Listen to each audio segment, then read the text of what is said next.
Hello, এই যে 15 দিন আগে বাড়ি থেকে গিয়েছিলাম আলিপুরদুয়ার বোনের বাড়িতে চিকিৎসা করতে হাতের। এই যে এতটুকু মোটামুটি আয়তে আবারও যেতে হবে। তো বাড়িতে আজ এলাম, তো বাড়িতে এলাম, বাড়ির কিছু কাজ আছে।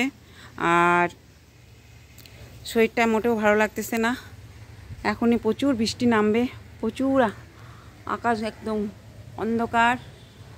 আর শ্রাবণ মাসে আজকে সোমবার, কোনোরকম এসে পড়েছি, আসতে দিবে না, তবু চলে এলাম।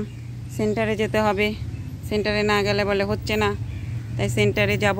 তাই সেন্টারের জন্য আসা, আর কিছু কাগজপত্র অফিসে জমা করার আছে, সেগুলো সব পৌঁছে দিয়ে জমা করে মোটামুটি আবার 15-20 দিন পরে আবার আলিপুরদুয়ারে যাব।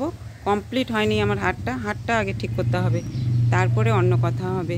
যাই হোক, আপনাদের ফুলটা দেখাচ্ছি, দেখুন। এটার নাম হচ্ছে দোলন চাপা। তো ফুলটি কেমন লাগলো, ভিডিওটি যদি ভালো লাগে, তা বৃষ্টি নেমে গেছে, বেশিক্ষণ দাঁড়াতে পারবো না, ঘরের প্রচুর কাজ, কারণ জানেনই তো মহিলারা না থাকলে পুরুষদের কাজ আর মহিলাদের কাজ।